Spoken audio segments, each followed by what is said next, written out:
تو جو لوگ پبلک میں ہیں، جنہوں نے صبح شام پبلک میں جانا ہوتا ہے، ان کی لائف جو ہوتی ہے نا وہ ویسے ہی پبلک ہوتی ہے. آپ اپنی تصویر خود نہیں کھینچ کے اوپر فیس بک پہ ڈالیں گے یا سوشل میڈیا پہ ڈالیں گے تو کوئی نہ کوئی آپ کی تصویر کھینچ کے ڈال رہا ہوگا. تو پرانے زمانے میں کہتے تھے دیواروں کے کان ہوتے ہیں، تو آج کل وہ اب دیواروں کے صرف کان ہی نہیں ہوتے ہیں، آنکھیں بھی ہوتی ہیں، کیونکہ کیمرے کا سسٹم ہے، موبائل کا سسٹم ہے. لوگ آپ کو نہیں پتہ، آپ کسی جگہ کھڑے ہیں، آپ کی کوئی تصویر بنا رہا ہے، آپ کا کوئی مووی بنا رہا ہے، وہ 15 منٹ بعد اپلوڈ کر دے، آپ ہکا بکا ہو جائیں گے کہ یہ کس کو کیسے پتہ چلا یا یہ کیسے ہو گیا. تو اب جو ایڈوانس سسٹم ہے، اس میں آپ کو ساتھ ساتھ دنیا کے، اگر آپ نے رہنا ہے، دنیا کے ساتھ چلنا ہے، تو آپ کو سوشل میڈیا پہ اپنی پریزنٹیشن پوری کرنی پڑے گی. دیکھیں ہم تقریباً الحمدللہ 1200 گھر ایسے ہیں جن کو ہم یہاں پہ راشن دے رہے ہیں، جو بیوہ خواتین ہیں صاحبال میں، ٹھیک ہے. تو اس میں سے میرا نہیں خیال کسی بھی انسان کو جو یہ پتہ ہوگا کہ یہ اس میں سے 4 گھر کون سے ہیں. 4 بہت بڑی تعداد میں نے آپ کو بتائی ہے، ٹھیک ہے. ہمارے ساتھ جو کام کرتے ہیں ان کو تو شاید پتہ ہو 10 یا 15 لوگوں کا، اس سے زیادہ ان کو بھی نہیں پتہ. تو جو تصویریں ہم اوپر لگاتے ہیں وہ ہم کو 5 یا 6 خواتین کی لگاتے ہیں، اور ان میں سے بھی بعض کی تو ہوتی ہے خوشی سے، وہ کہتے ہیں ہم نے آپ کے ساتھ تصویر بنانی. تو میں گزشتہ رمضان المبارک میں بھی، اس سے پہلے بھی، ایک بہت بڑا میں اس کو پراپیگنڈا کہتا ہوں. جب بھی آپ کسی اچھائی کی کو الٹی طرح لے کے چلتے ہیں نا، اس کو نیگیٹو کر کے دکھاتے ہیں، تو آپ ایک اس معاشرے کے ساتھ بہت بڑا ظلم کر رہے ہوتے ہیں. میں آپ کو اس کی الٹ سٹوری دوسری بھی بتا دیتا ہوں. ایک کسی خاتون نے راشن لیا، اس کی تصویر اخبار میں آ گئی، اس کے رشتہ داروں نے دیکھی، انہوں نے جا کے اس سے پوچھا کہ میڈم آپ نے یہ راشن کہاں سے لیا؟ جہاں سے آپ نے یہ راشن لیا آپ ہمیں اس کا پتہ بتا دیں، ہم جب وہاں سے جا کے ہم بھی لے لیں. تو اس کو دیکھ کر وہ کچھ 5-6 خواتین اور اٹھیں، وہ اٹھ کے وہاں پہ گئیں، انہوں نے ان سے راشن لیا. ٹھیک ہے، یہ بھی ایک ترغیب ہو سکتی ہے. کوئی بھی سسٹم ہو، کوئی بھی انتظام ہو، اس کو آپ نیگیٹو پازیٹیو، یہ آپ کے مائنڈ پہ ہے. تو یہ معاملات جو دکھاوے والا ہے، اگر تو ہم 4 دے کے 40 بتاتے ہیں پھر وہ دکھاوا ہے اور پھر وہ غلط ہے. ٹھیک ہے، اگر ہم ان کو 40 کو دے کے 4 دکھاتے ہیں پھر وہ دکھاوا نہیں ہے. اور دوسری بات، ہم نے تو کبھی کسی کو کچھ کہا ہی نہیں ہے. ہم تو یہی کہتے ہیں آپ کسی بیوہ خاتون کو یہاں ہمارے پاس لیں، ہم اس کا 2 سال کے لیے راشن لگا دیں گے. ٹھیک ہے، 90% یہ ہوتا ہے جب بھی کوئی بندہ آتا ہے وہ ہمیں کہتا ہے جی ہمارے گھر میں ایک ملازمہ ہے، آپ اس کو راشن دے دیں.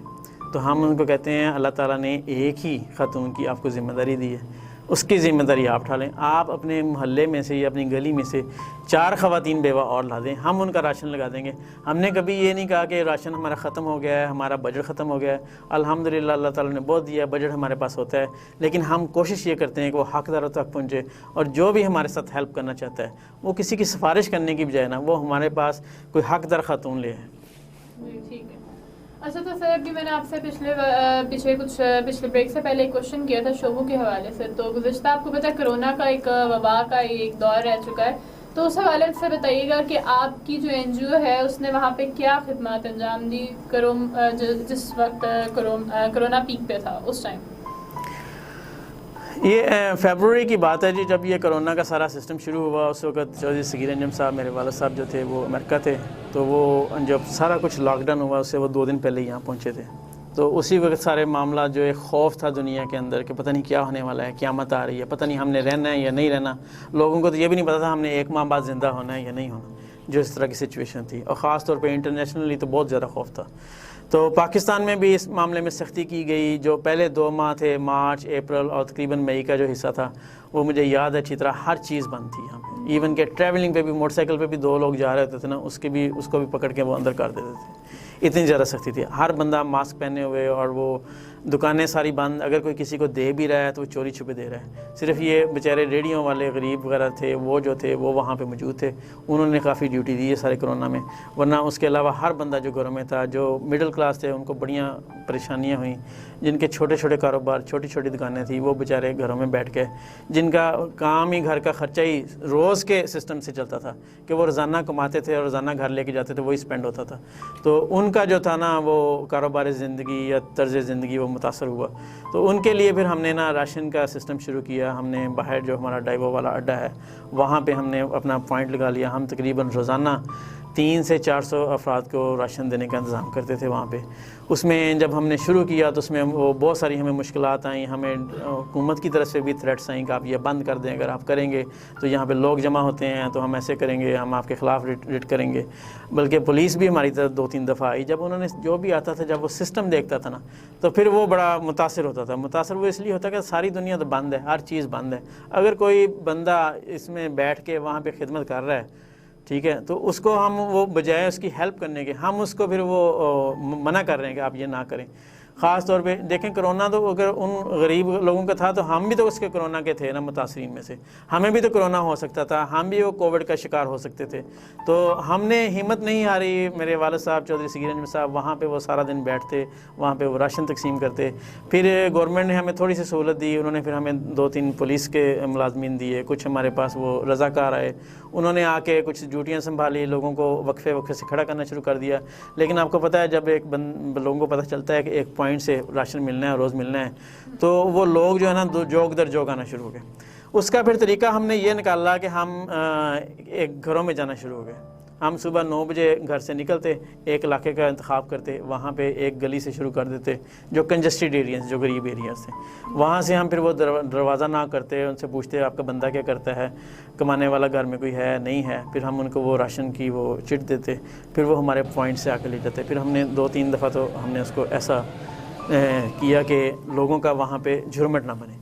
پھر ہم نے ایسوسیشنز پکڑ لی, مثلا جیسے ہاکرز تھے, اخباریں تقسیم کرنے والے, یا وہ بسوں کے ہاکرز ہوتے ہیں, یا پھر وہ بسوں کے ساتھ جو چلنے والے ہوتے ہیں. ایک جو باہر والے اڈے پہ ایک 7-8 شعبے ایسے ہیں جس پہ بہت سارا غریب طبقہ جو ریلیٹڈ ہے اس کے ساتھ, ان کے ساتھ, ٹھیک ہے. اگر ٹرانسپورٹ کا سسٹم بند ہو جاتا ہے وہ سارے گھروں میں بیٹھ جاتے ہیں. وہ روز کا روز کما کے گھر دینے والے ہوتے ہیں, ٹھیک ہے. تو ان کے لیے پھر ہم نے علیحدہ کیا. پھر وہ یہ ریلوے اسٹیشنوں کے کولی تھے, ان کے لیے. پھر یہ کچہری میں جو اسٹامپ فروش بیٹھے ہوتے ہیں, ان کے ساتھ ایک جو ان کا لڑکا ہوتا ہے آفس بوائے جس کو ہم کہتے ہیں, ان کے لیے پھر ہم نے ایک علیحدہ کیا. پھر یہ ٹرانسجینڈر تھے, ہم نے ان کے لیے ایک علیحدہ پروگرام کیا. اس طرح ہم نے مختلف شعبوں میں نا سب کو بلا کے تقریباً ساہیوال میں کوئی ہم نے ایسا شعبہ نہیں چھوڑا جس میں ہم نے راشن نہ دیا ہو. اس کے علاوہ ہم نے مخیر حضرات کے ساتھ بھی ان کا تعاون کیا. مختلف ادارے تھے, ہم نے سرور فاؤنڈیشن ہے لاہور سے, جو چودھری سرور صاحب گورنر صاحب تھے اس وقت, ان کے ساتھ بھی ہم نے تعاون کیا. ان کے ساتھ بھی چودھری وسیم رامے صاحب تھے, وہ بھی وہاں سے سعودی عرب سے جو راشن آتا تھا وہ یہاں ساہیوال لے کے آئے. ان کے ساتھ ہم نے ملا کے اپنی طرف سے بھی حصہ ڈال کے ہم نے وہ کیا.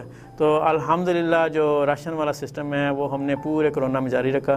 وہ دن اور آج کا دن, آج تقریباً اس سارے معاملات کو 2 سال, تو 2 سال میں ہم نے کوئی ایسا دن نہیں تھا کہ جب ہم نے راشن نہ دیا. اور یہ سسٹم ہم نے ابھی بھی اسی تسلسل کے ساتھ برقرار رکھا ہوا ہے, کیونکہ اس وقت ہمیں احساس ہوا کہ ہمارے ہاں غربت بھی بہت ہے, اور بہت سارے لوگ جو کماتے بھی ہیں ان کے بھی جو سسٹم ہے وہ پورا نہیں ہوتا اس کمائی کے ساتھ. تو ان کی ہیلپ کے لیے ہم نے جو ہے نا پھر ابھی تک ہم اس کو کر رہے ہیں. اب بھی ماہ رمضان کا سسٹم چل رہا ہے, اس میں ہم روز کے روز 200 سے 300 لوگوں کو ایکسٹرا جو ہے وہ راشن دے رہے ہیں. جی, تو سر یہاں پہ ایک اور بریک کا ٹائم ہو رہا ہے. بریک کے بعد واپس آ کے آپ سے مزید گفتگو کرتے ہیں. جی ناظرین, یہاں پہ ہم ایک شارٹ بریک پہ جا رہے ہیں. بریک سے واپس آتے ہوئے یہیں سے کنٹینیو کرتے, تب تک دیکھتے رہے TNN نیوز.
پہلے آپ دیکھ رہے تھے کہ ہم یہ NGO کی جو ہے خدمات کے حوالے سے بات کر رہے تھے کرونا کے اندر.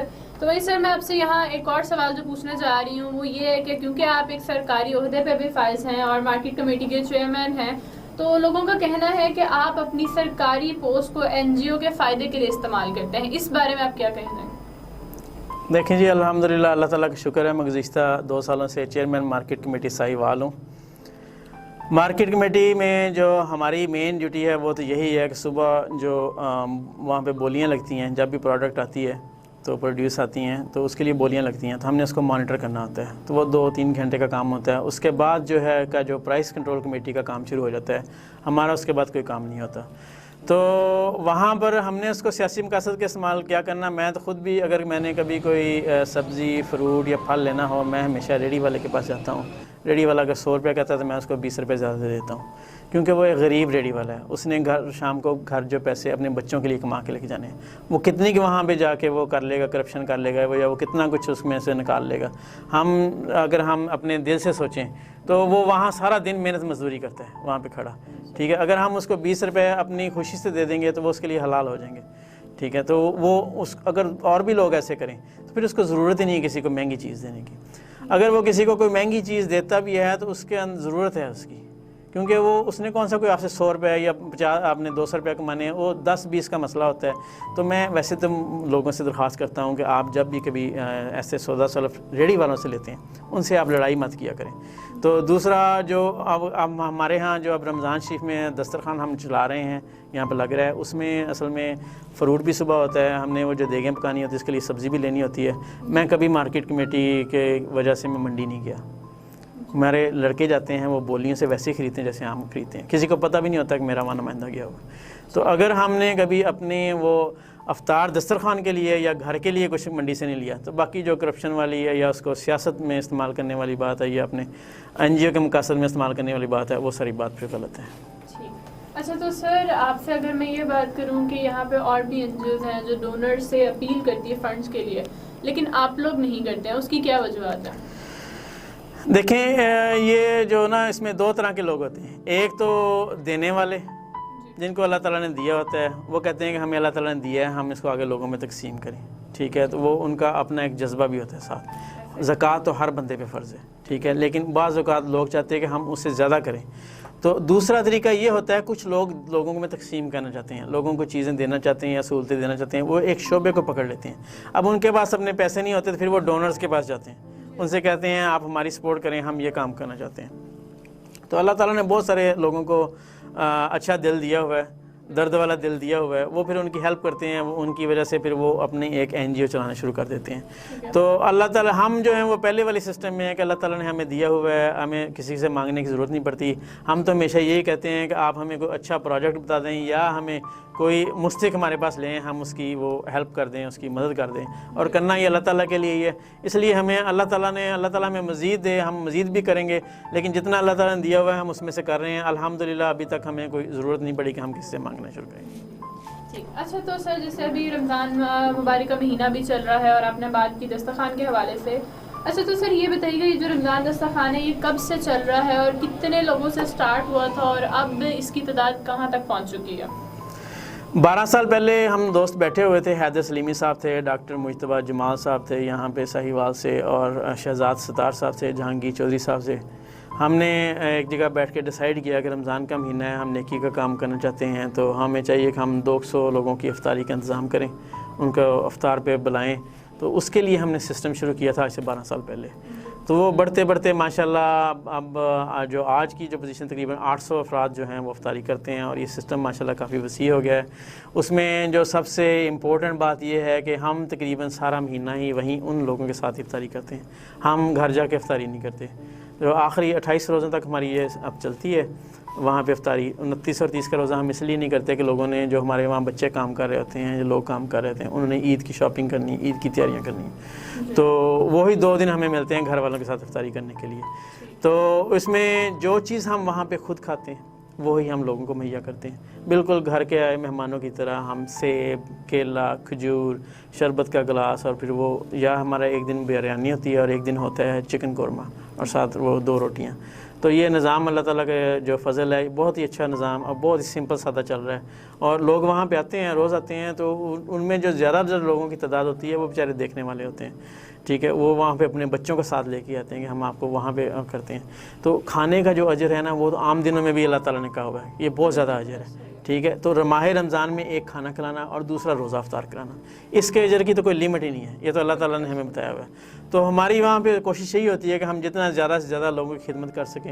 لوگ وہاں پہ ہیں وہ اللہ تعالیٰ کے مہمان ہیں، اور ہمیں بھی اللہ تعالیٰ نے توفیق دی ہے، اللہ تعالیٰ نے ہمیں ایک سسٹم کا ایک موقع دیا ہے کہ ہم اپنی آخرت کو بہتر بنائیں لوگوں کی خدمت کے ذریعے، ہم اللہ تعالیٰ کی خوشنودی حاصل کریں لوگوں کی خدمت کے ذریعے. تو ہم کوشش کرتے ہیں کہ ہم جو وہاں پہ لوگوں کی زیادہ سے زیادہ خدمت کریں اور اس جو نظام کو بڑھاتے جائیں.